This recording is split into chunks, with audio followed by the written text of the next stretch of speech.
everyone. Thanks so much for tuning into Sin's Workshop. I hope you are all having a wonderful day. Today we're going to be reviewing Manslaughter Park by Teresa Price. This is the third book in the Jane Austen murder mystery series.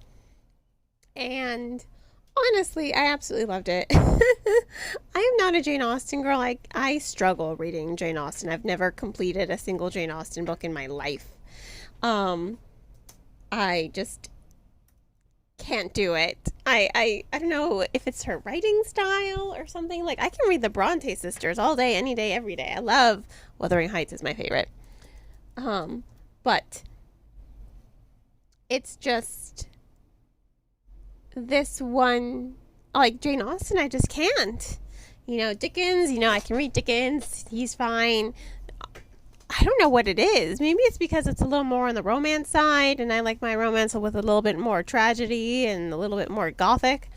But I don't know. I just can't read Jane Austen. However, I will devour every single retelling that there is about her stuff.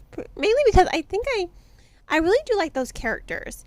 I like the characters that Jane Austen has created. These women characters who are very modern. They have a very modern, headstrong feel to them, even though they are kind of stuck in their era.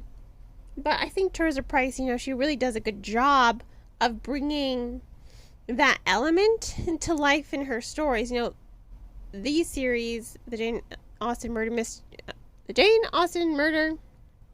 mystery series, it really does have a lot of contemporary ideas when it comes to modernization. But in any case, let's just, get into it, shall we? So, we're following Fanny Price. She's an aspiring artist, and her uncle is murdered. Now, if you've read the story of Manslaughter Park, which I had to, of course, wiki it so that I knew a little bit of what the original story was about. She hasn't really been dealt a fair hand, and everyone, common consensus is she deserved better, right? And in this novel, I think she does get that. I do think she does get a better life. She gets a better understanding of herself and where she fits in the world. Her uncle was really the only one who believed in her artistic ability. And I think it's great to see her come alive. She's a little oblivious, I will say that. She is a little bit oblivious as a character, and usually that annoys me, but I think it fits because she's an artist. So it fit within the context of the story, her obliviousness, giving her a little bit of tunnel vision. But as she's investigating the murder, she really goes on this character development journey. She becomes a more aware person. She becomes more self-aware as well, and she discovers Edmund may not be the greatest guy she deserves. She deserves something better, and I do love that about her.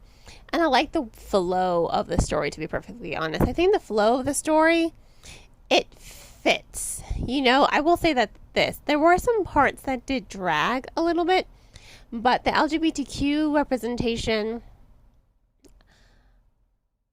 it brought those moments to life, because those are the parts of the story that did drag, because it's part of her self-awareness. So even though it did drag, there was a purpose for it that you can overlook, because it's still, again, about the character. You're still developing the character from beginning to end.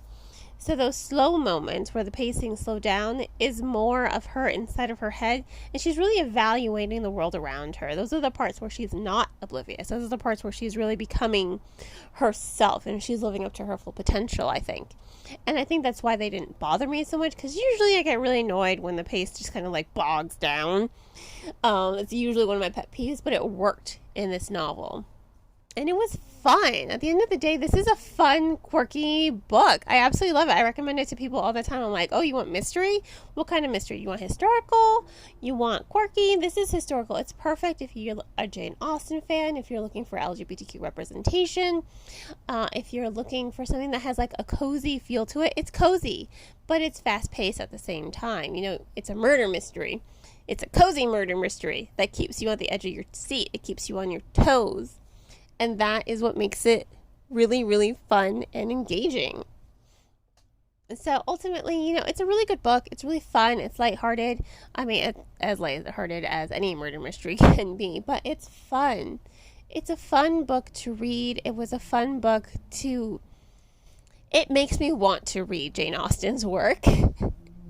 Even though I've tried so many times, and I'm just like, oh, I can't do this. I have tried so many times to read Jane Austen, and I just cannot do it.